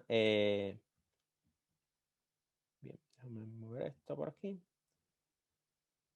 Bien. Esto que están viendo acá, esto es quien me facilita esta presentación, ¿verdad? Y en honor a quien honor se merece, se llama Edwin Masi, fue uno de los especialistas del Servicio de Conservación de Recursos Naturales que trabajó y ha dejado, ¿verdad? Un impacto genial en lo que es acá la agricultura de conservación en Puerto Rico.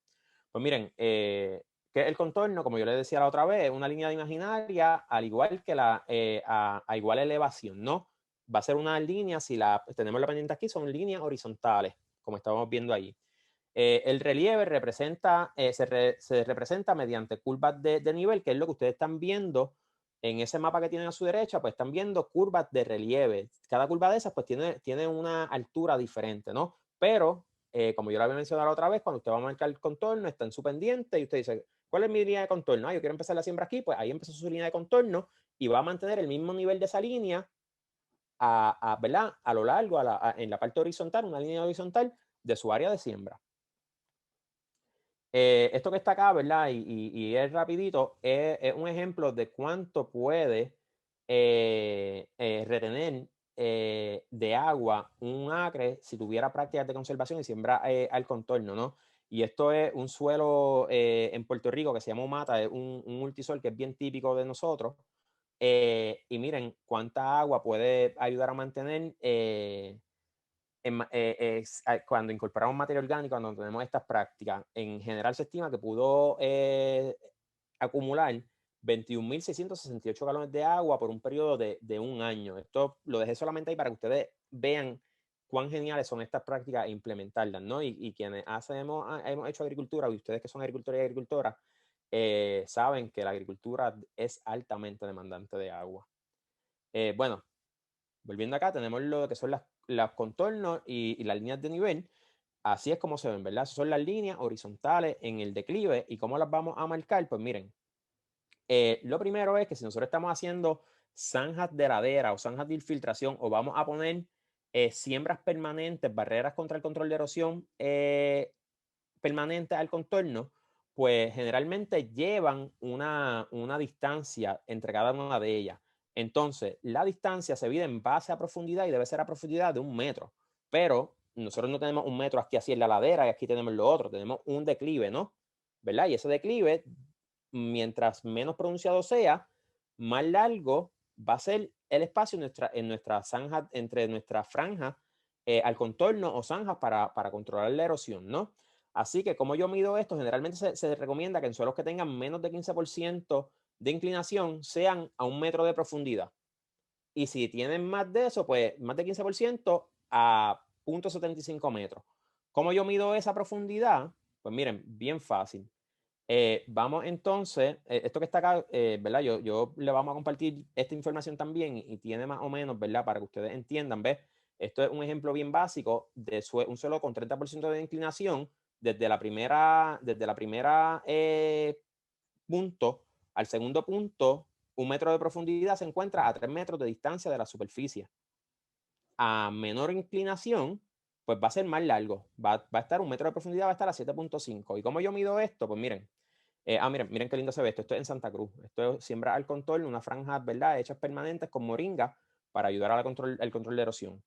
Pues miren, bien fácil. Estos son instrumentos que ya son más rebuscados, que cuestan un montón de dinero, pero con instrumentos bien sencillos los podemos hacer. Y vamos a hablar sobre esto que dice aquí, bastón T y T-stick y el caballete. Ok, el bastón T es lo que nos va a nosotros ayudar a medir esa profundidad de 1 metro. ¿Cómo se hace? Pues eso es bien fácil. Vamos a utilizar un tubo, ¿verdad? Que tenga en su superficie 1 metro de altura.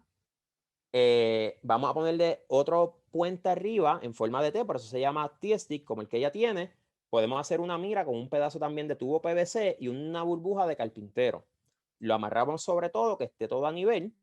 Y entonces, cuando vayamos a medir a qué distancia deben ir esas franjas o esas barreras de control de erosión para medir ese metro de profundidad, lo que hacemos es que empezamos en el tope de la ladera, ¿no?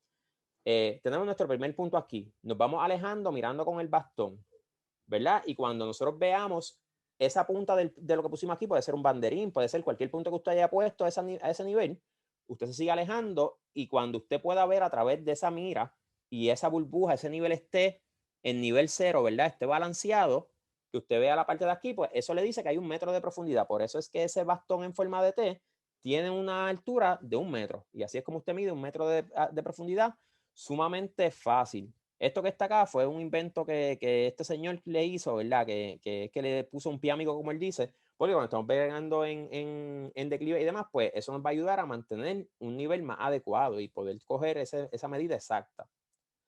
Y eso es lo que yo le estoy explicando. ¿Ven?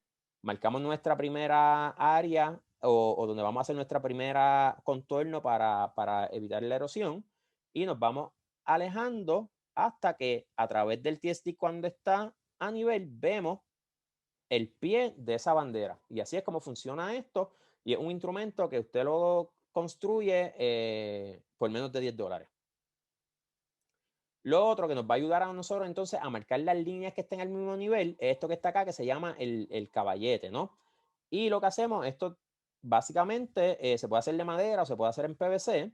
Son una escuadra, 2 patas, y en el centro, en el mismo centro, tiene esa burbuja de carpintero que está ahí. Y lo que hacemos bien fácil es que entonces la hacemos, el corte abajo tiene que ser de las patas plano en un área, en el suelo de su casa, en el piso de su casa. Usted lo calibra, ¿verdad? Para saber que esa burbuja de carpintero, cuando usted lo pone, está en el centro. Y de acuerdo al largo que tiene, si tiene 100 pulgadas de largo o 254 centímetros, en Guatemala que usan el sistema internacional como el resto del mundo, no como nosotros, pues entonces usted lo va a poner en el mismo centro del largo de esa parte superior, que es el puente, que es esto que está acá. ¿Ok? Y se utiliza de esta manera. Usted empieza a marcar y lo sigue horizontalmente, buscando, moviendo la pata que está hacia el frente, moviéndola hasta que encuentre que el nivel, la burbuja, está en nivel 0. Y así es como usted va marcando su fila de siembra al contorno. ¿Cuán grande usted lo debe hacer? ¿Cuán largo? Lo que a usted le convenga.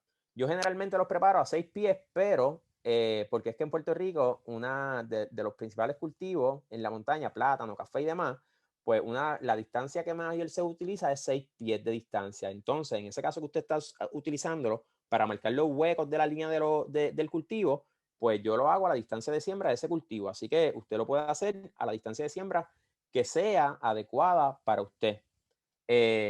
Como le dije, esto se lo vamos a enviar para que lo puedan ver bien sencillo cómo se hace y cómo se utiliza. Y si usted tiene dudas, me llama ¿verdad? O me escribe y también le asistimos con eso.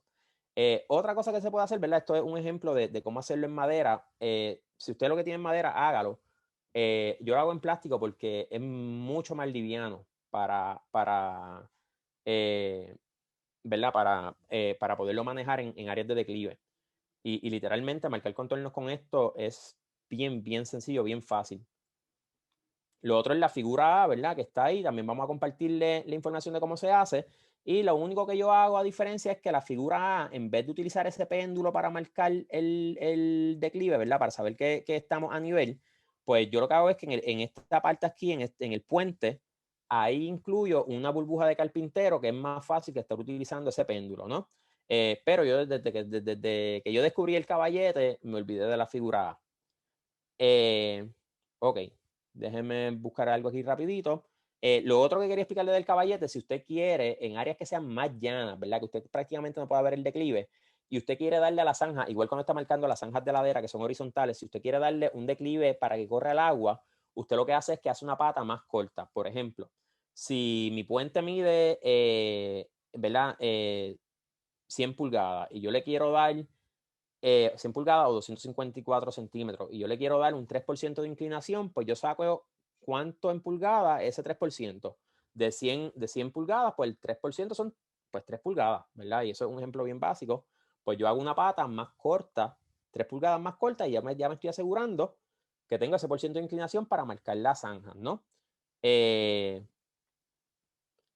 Y así por el estilo. Son herramientas bien básicas y que son bien funcionales. ¿Ves? Y así es como se ven la siembra del contorno. Tenemos, ¿verdad? El uso de vetiver, árboles, ¿verdad? En una siembra de árboles frutales y demás.